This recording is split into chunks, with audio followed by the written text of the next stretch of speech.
So we have the junior league and senior league separate series opener. We have some more games here.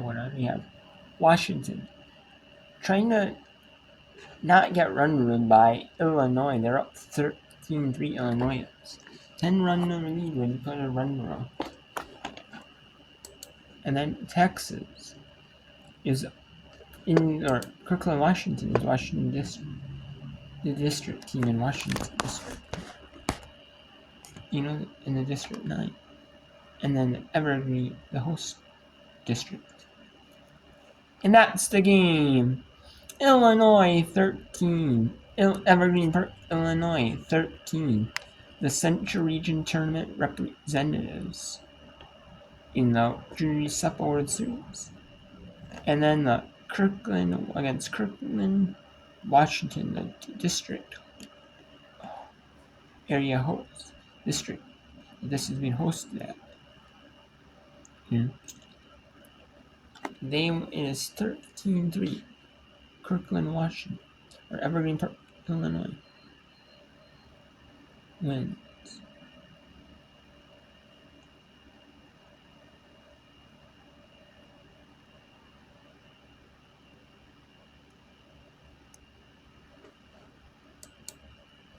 So we have India, Pennsylvania.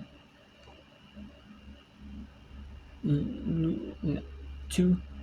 Columbus, Texas. 9. We have Guatemala, Puerto Rico versus Bacolod City, Philippines.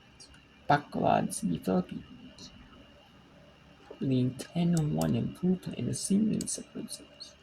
The senior league is like high school age players. Little league is like 12U and under. You can play 13U, 13 if you turn 13 after January 1st. You can't turn 13 the same year, in the year before. And you have to be 12 at some point in the year. Next year. And then senior league is like high school age. A lot of them play at high school age. Some might get bumped up to senior teams because they're pretty good. But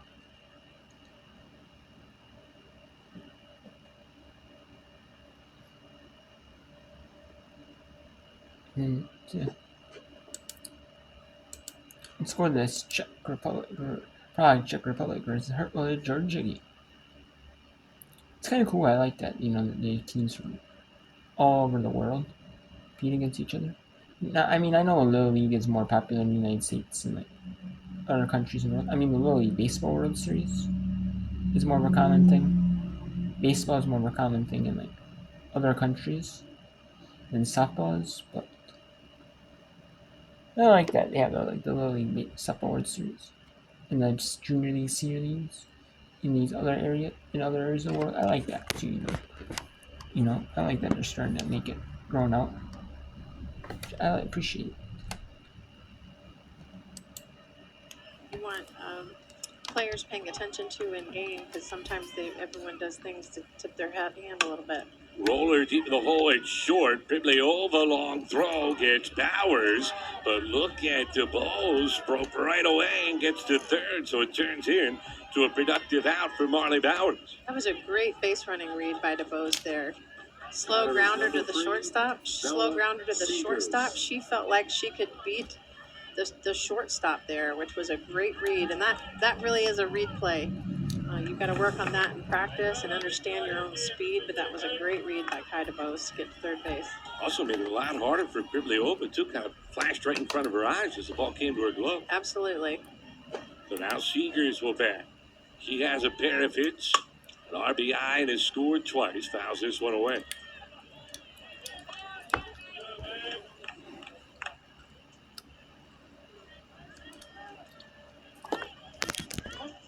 Shecky is scoring 3 times with 2 outs in the second inning to take the lead. Georgia answering back, advantage back to 3. Royston, one of 2 of this Georgia team that know how to well. It's a rare skill. Kids these days, pretty impressive. I don't know anyone that knows how to weld. Unless I'm paying them money. I know.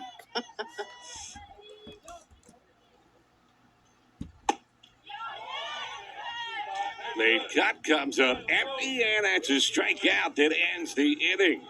So Marinova limits the damage, but Georgia does push across an insurance tally as Czechia trailing by 3 heading to the 5th.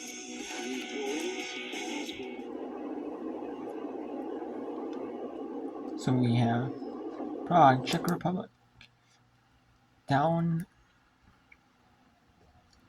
3 to Georgia. Let's see if the Philippines here in the senior league so far this series, they can pull in some runs, make it 15 runs, or can they at least push it to like a little bit over 10, the 10-run rule.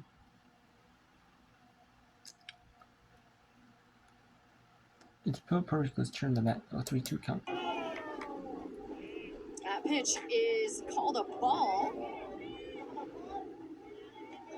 So that's going to be a Oh, slow right there.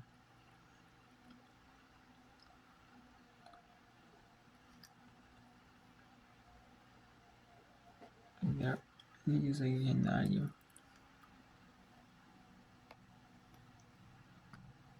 Sometimes Carlos Rivera, who's over at first base, will go over there depending upon the status of the game.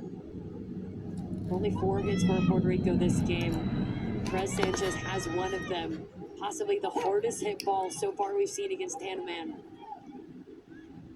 Puerto Rico's 1 for 5 with runners in scoring position as this is popped up over first. It's gonna get down. Collazo scores. And how about that? The leadoff hitter on base for the 3rd time today. It's a 2-out RBI to make it 10-2. All day long, we have seen right field battling with the sun. Another perfect case. You put the ball and play in that direction, good things are happening. As this one is sent a mile high. Enough time to get under it, but you can see a little bit of confusion lost within her eyes. And the great thing with 2 outs is runners keep on running. So now runners are on the corners, 2 away. Ana Oquendo Chico is the batter, and she fouls off that pitch. That's where some strategy comes in. How do you defend that when the sun's in your eyes? Yes, you have a visor, but maybe it's playing around with your glove. Being able to shield it as much as you can until the very last second you have to go to catch it. That's what these players are going to continue to learn as you're here all week playing in these pool games. How do we play here? And it's interesting too. I learned this, during spring training down in Florida. It is much tougher to see the ball on the baseball side of things. It is, we see that a lot in spring training. There's a swing and a miss. It's 0-2. We don't really think about it in different states and different places, but it is. Then you go halfway across the world. Just the difference that makes. Again, it is tomorrow right now in the Philippines. They're time traveling. They're getting younger coming back here. 6:34 a.m. Wednesday in the Philippines. Good morning to all the friends and family watching back home.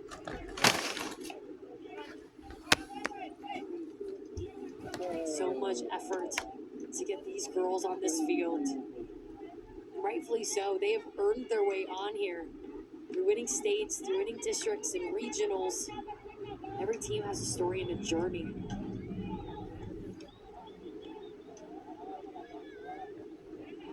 It's an 0-2 count to Oquendo Chico.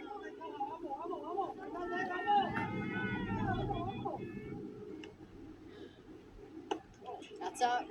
It's 1-2. Oquendo Chico, her older sister plays pro softball in Puerto Rico. Another great example for her to look up to. Favorite softball player, Jenny Finch, said someday she wants to be one of the ambassadors for the sport. She protects the plate and hits it, but it's foul.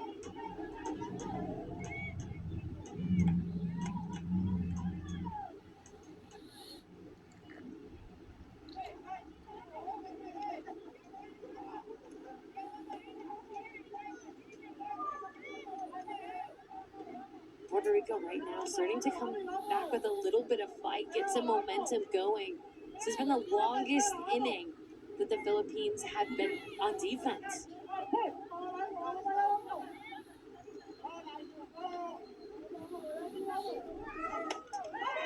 She drives it just foul down the left field line.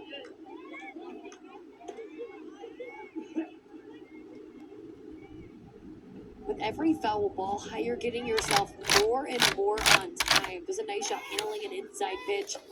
But now you have to go back into your memory bank, think, how did Tanneman set you up before? Most of the time, it's causing that foul ball inside and then going outside, changing that bat path. She's been mixing it up all game, trusting her defense. Here's the 91st pitch for Tanneman. It's fouled away. For somebody who's a little bit of a shorter player, she gets every inch of her body into her motion. I think that's what I love the most. It reminds you of Amanda Scarborough. Some of these shorter pitchers who were some of the best at the college level, at the pro level. So many people saying just because you're a shorter pitcher, you can't make it far. But these players are the proof. You see the way they get into their body. On the 30th pitch of the inning, she pops it up to right field. Manolo makes the catch. So Puerto Rico gets one back, and they trail 10-2 as we head to the bottom of the fourth.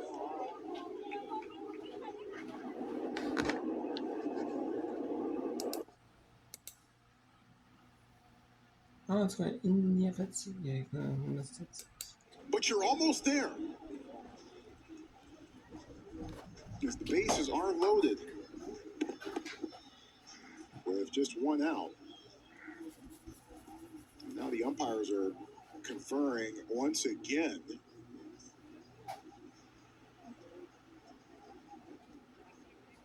Jenny Brewer is off to the side along with her team.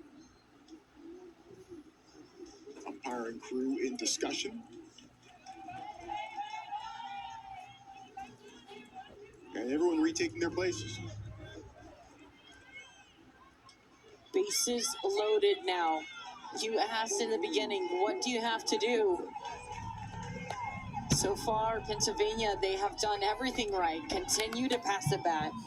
Hitter after hitter after hitter. Now find themselves in the best position. Bases loaded, less than 2 outs. Wolf walked in the second. Hey, walk will score 2. Yep.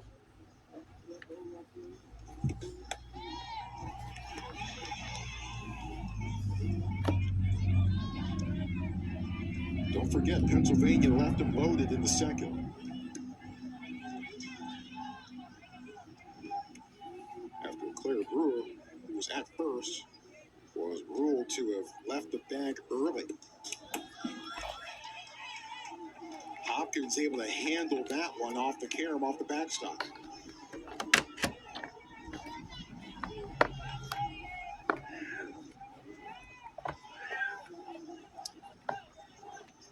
We're going to see Hopkins call time. Trying to wave her coach out to talk to Etzler. And I think we will see them head out.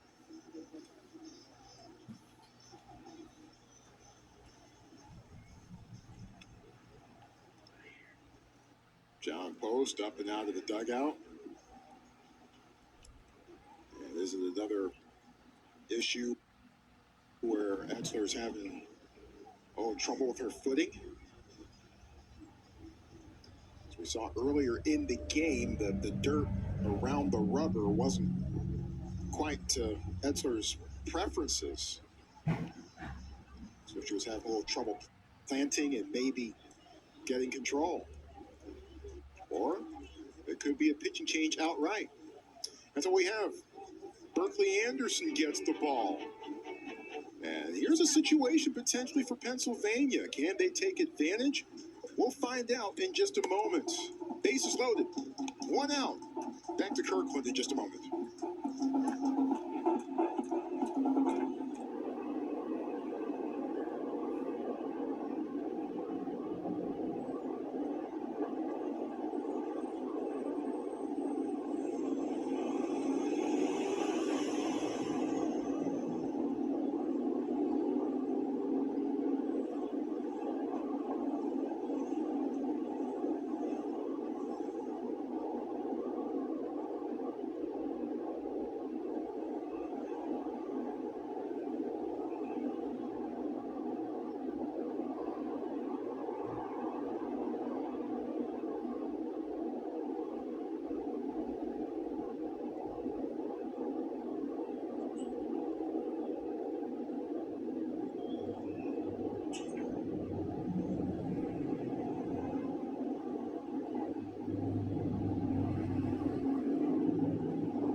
Berkeley Anderson, the new pitcher for Texas, coming in a tight situation here. The Columbus Little League squad has a 7-run lead, but bases loaded with 1 out.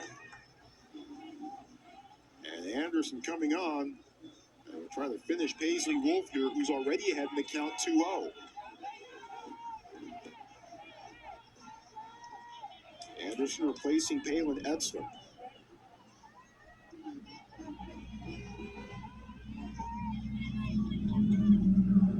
Etzler been a force for this Texas team.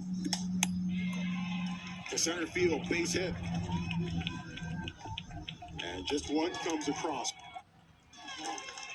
And turns to her teammate Paisley Wolf and says, let's go. Let's keep it going. It's 9-3.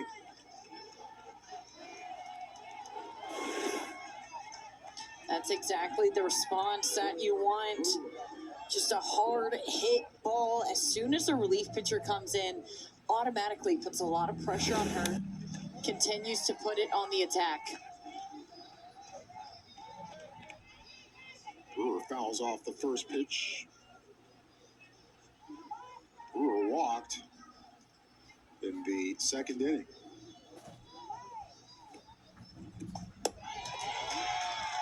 Right down the middle, 0-2.